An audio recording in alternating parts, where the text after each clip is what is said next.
కదా నేను అది బాక్స్ లోపల ఉంది. అది మధ్యాహ్నం తనుజ చికెన్ కర్రీ అని చెప్తుంటా, మార్నింగ్ కాదు. సరే ఏదేమైనా సరే ఫుడ్ రెడీ అన్నప్పుడు మేము గట్టిగా అంటాం. వచ్చాను కదా పిలవాలి, నేను అదే వచ్చాను చెప్తున్నా. కదా. నువ్వు దాన్ని పెద్ద చేస్తున్నావు అంతే. పెద్ద చేత మార్నింగ్ నువ్వు పిలిచా అంటే నన్ను పిలవలేదు, నేను గొడవ పడలేదని చెప్తున్నా. ప్రతిసారి నేను పిలుస్తున్నాను, ప్రతిసారి నేను పిలుస్తున్నాను ఫుడ్ రెడీ అనేసి. పొద్దున్న రైస్ అయితే నన్ను పిలవలేదు. నేను పొద్దున్న దాని గురించి మాట్లాడుతున్నాను తనుజ. ఇప్పటి నుంచి నేను ఎవరు మీ దగ్గరకు వచ్చి పిలవను. ఫుడ్ రెడీ పిలవమని అనట్లేదు. పట్టుకోండి.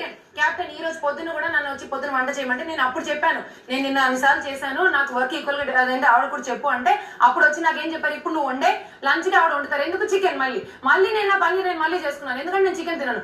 ఈసారి కూడా నేను 3 పూట్లా వండాను. నేను అది చెప్తున్నా, వర్క్ ఈక్వల్ గా డివైడ్ అవ్వట్లేదు కెప్టెన్. మళ్ళీ నన్ను అంటారు.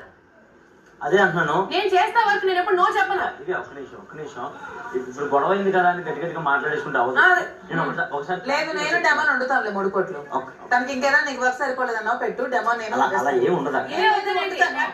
నేను వండుతాను 3 కోట్ల.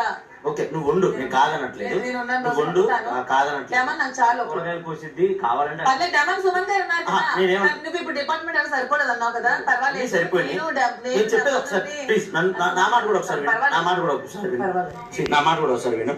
నాకు హరీష్ గారికి పెద్ద గొడవ అయింది, కానీ ఆయన మానిటర్ గా చెప్పిన పని నేను చేశాను.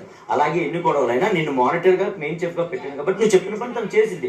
చేసి కామ్గా అమ్మాయి పని అమ్మాయి చూసుకుంటది. అండ్ ఇంకోటి, వంటలో ఉన్న ప్రతి ఒక్కళ్ళు కానీ హౌస్ లో ఉన్న ప్రతి ఒక్కళ్ళు కానీ కన్ఫామ్ గా ఫుడ్ మానిటర్ అని ఒక మాట అడగండి, ఏది తీసుకునేటప్పుడు అని చెప్తున్నాను. నేను పొద్దున్న నుంచి నేను ఆ రేషన్ మేనేజర్ ని నేను మళ్ళీ చెప్తున్నాను, ప్లీజ్ అర్థం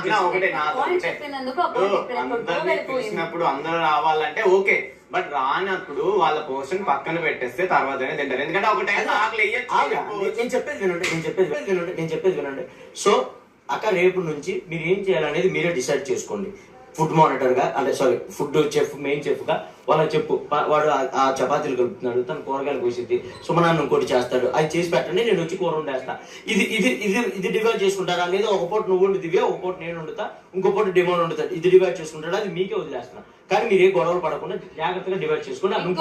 అండ్ ఇంకోటి మెయిన్, మీకు ఏదైనా కావాలంటే కూరగాయలకు సంబంధించింది కానీ దాంట్లో కావాలంటే ఫ్రిడ్జ్ లో సంబంధించింది కానీ మీరు మెయిన్ చెఫ్ని అడగండి, వెళ్ళి ఆమెను అడిగి తీసుకొచ్చి ఇచ్చింది. ఒకవేళ లేట్ ప్రాసెస్ అవుతుంది అనుకుంటే మీరు డైరెక్ట్ గానే అడగండి. లేట్ ప్రాసెస్ అవుతుంది అనుకుంటేనే, పోపు మారిపోతుంది అనుకుంటేనో ఇంకోటి అక్కడే ఉంటది కాబట్టి ఆమె అడగండి, ఆమె ఇంకోటి చపాతీ ఎవరు చేస్తున్నారు? మేము చేస్తాం. చపాతీ 45 చపాతీలో మాక్సిమం నేనే అవుతున్నా, నేనే కాలుస్తున్నాను అన్ని.